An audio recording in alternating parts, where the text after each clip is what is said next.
Hello friends, आज की इस वीडियो में हम बहुत ही आसान तरीके से प्रेजेंट परफेक्ट कंटीन्यूअस टेंस के वाक्य बनाना सीखेंगे। यदि आपको भी प्रेजेंट परफेक्ट कंटीन्यूअस टेंस के इंट्रोगेटिव सेंटेंस यानी कि प्रश्नवाचक वाक्य बनाना नहीं आता है तो इस वीडियो को शुरू से लेकर अंत तक जरूर देखें।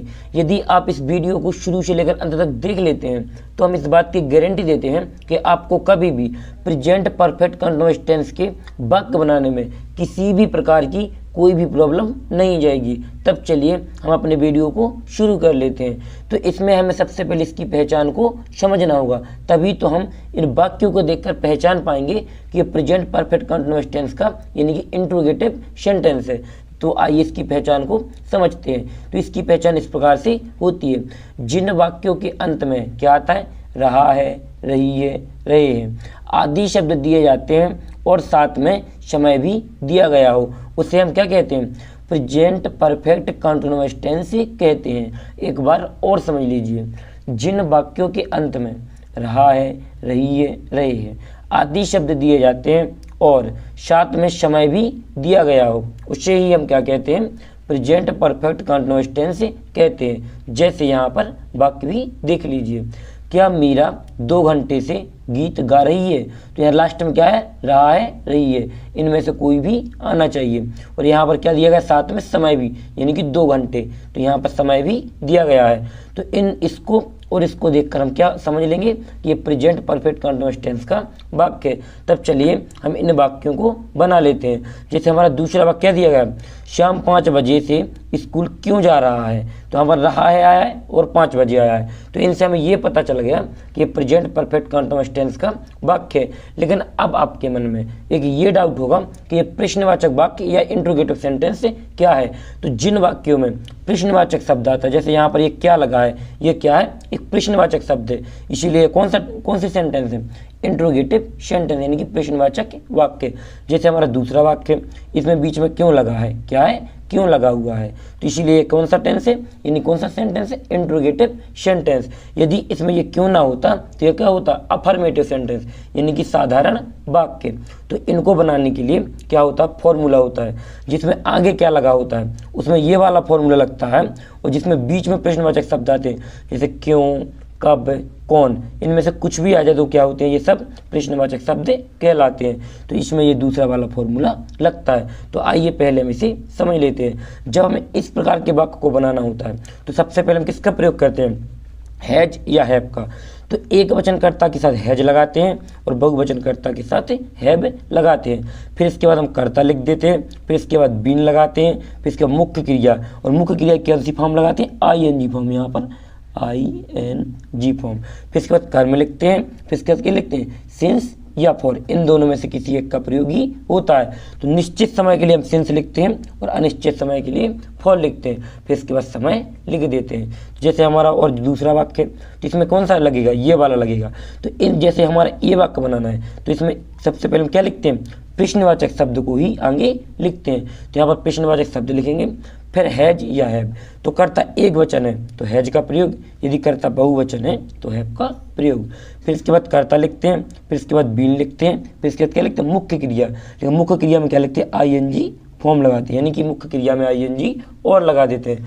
फिर इसके बाद हम कर्म लिखते हैं, इसके बाद सिंस या फॉर, तो निश्चित समय के लिए सिंस, अनिश्चित के लिए फॉर। फिर इसके बाद क्या लिखते हैं, समय लिखते हैं। तो जैसे हम अपने पहले वाक्य को बना लेते हैं, तो इसमें सबसे पहले क्या आना है, हैज या हैव। तो इसमें क्या आएगा, इसमें मीरा क्या है, एक वचन है, इसलिए इसमें क्या आएगा, हैज आएगा। सबसे पहले लिखेंगे हम HAS, क्या आएगा, हैज आएगा। फिर इसके बाद क्या है ना, कर्ता, तो कर्ता इसमें क्या है, मीरा, तो यहाँ पर लिखेंगे मीरा, MEERA। फिर इसके बाद क्या लिखना है, बीन लिखना है, तो यहाँ पर हमारा आ जाता है बीन, BEEN।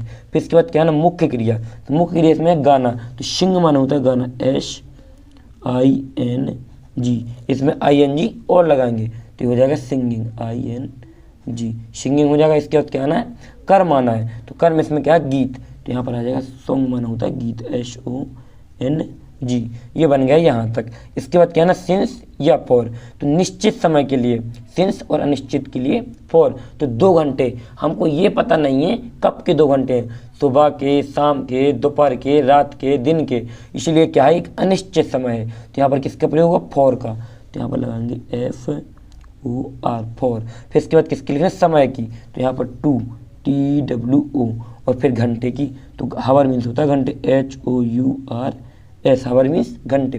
फिर क्या करेंगे हम, लास्ट में फुल स्टॉप भी लगा देंगे। तो हमारा वाक्य किस तरीके से बनेगा, has Meera been singing song for 2 hour, क्या मीरा 2 घंटे से गीत गा रही है। अब चलिए हम अपने दूसरे वाक्य को भी बना लेते हैं। जैसे हमारा दूसरा वाक्य, श्याम 5 बजे से स्कूल क्यों जा रहा है।